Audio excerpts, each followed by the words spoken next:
জেনা মানে শুধু ফিজিক্যাল রিলেশন নয়, জেনা মানে রাতের বেলা জেগে কথা বলাও, অনলাইনে চ্যাটিং করাও, আপনার বান্ধবীর সাথে কফি খাওয়াও, সব কিছুই জেনার অন্তর্ভুক্ত।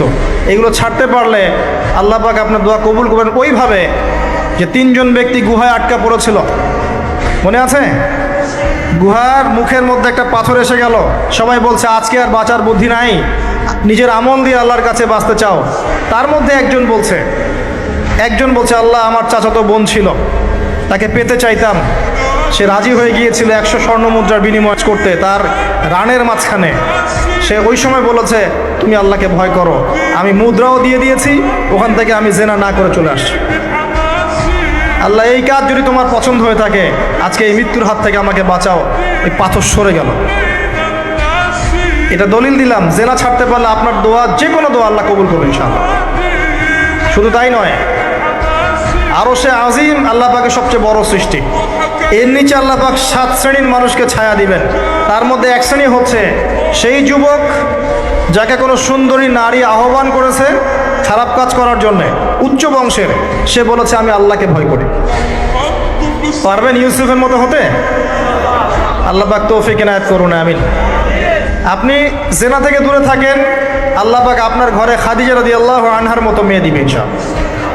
আপনি 10টা ঘাটের পানি খেয়ে আসবেন, দেখবেন এমন বউ আল্লাহ কপালে জুটাইছে, সে মাশাআল্লাহ 20 ঘাটের পানি খাওয়া। হ্যাঁ, কিফাউন কিরাম, আল্লাহ পাক একদম দুনিয়াতে ইকুয়ালি ডিল করেন। আল্লাহ পাক আপনাদের প্রত্যেকের পারিবারিক জীবনটা সুখী করুন, দোয়া করি আমিন। ইউসুফ আলাইহিস সালাম তারপরে এগিয়ে চললেন, আর প্রত্যেক আকাশেই মারহাবা মুসাফা হচ্ছে এবং সালাম হচ্ছে। 4র্থ আকাশে নবী সাল্লাল্লাহু আলাইহি ওয়াসাল্লাম দেখছেন ইদ্রিস আলাইহিস সালাম। ইদ্রিস আলাইহিস সালামের কথা সূরা মারিয়ামের মধ্যেও আছে, পড়ে দেখবেন। সালাম বিনিময় হলো, নবীজি এগিয়ে চললেন। 5ম আকাশে তিনি দেখছেন হারুন আলাইহিস সালাম। কার ভাই? মুসা আলাইহিস সালামের ভাই। তিনি কিন্তু মুসা আলাইহিস সালামের সাথে ফেরাউনের সামনে গিয়ে দাওয়াত দিয়েছেন, মনে আছে? আরেকটা কথা বলি, কোরআনে দাড়ির দলিল আছে? দাড়ি বলবে নাই।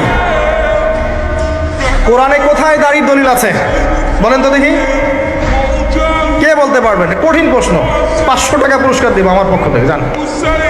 যদিও 500 কোনো টাকাই না, টাকার মান দিন দিন কমছে। কোন সূরায় দাড়ির কথা আছে কে বলতে পারবেন? আলেম ওলামা বাদ, তারা তো পারবেন। আমরা সিভিলিয়ানদের জিজ্ঞাসা করছি, সাধারণ জনগণ। কে পারবেন বলেন?